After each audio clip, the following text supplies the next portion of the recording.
Within a website, there are rows of content. What we mean by a row is this is a row, this is a row, this is a row. It's just like reading a newspaper. We read left to right, top to bottom, and things are broken into sections. So a section is going to be a row. Within that row, we may have columns, subsections. So if you see here, this is a row. And within this row, we have another row with 3 columns. And it's select, design, order. So to add a row, we'll come here, column, row. We drop it onto the page. And then we control how many sections, how many columns are in that row. So I could say 4. And there's 4 columns, 4 sections. And then I can drag and drop my content, a widget. So I could say, okay, button here.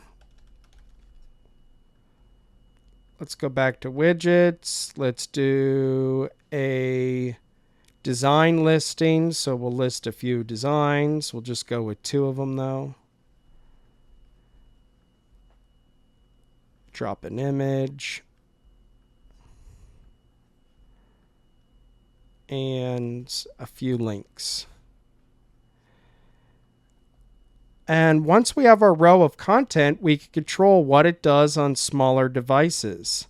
Because as we get smaller, the content must either shrink and push in, or it must wrap.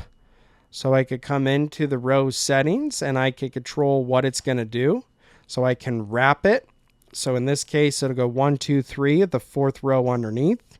Or on the phone, I'll just stack everything 1, 2, 3, 4.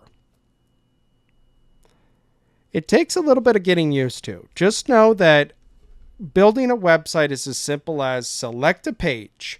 Once you're on that page, drag and drop a widget in the form of a row, column. Select how many column containers you need for that row of content. Come back to widgets, drag and drop your content on there, and further configure it. And definitely always think about the smaller devices. You want to make the website look good for every size screen that could be accessing it.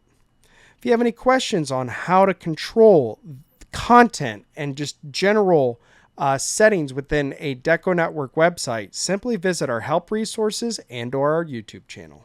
Thank you.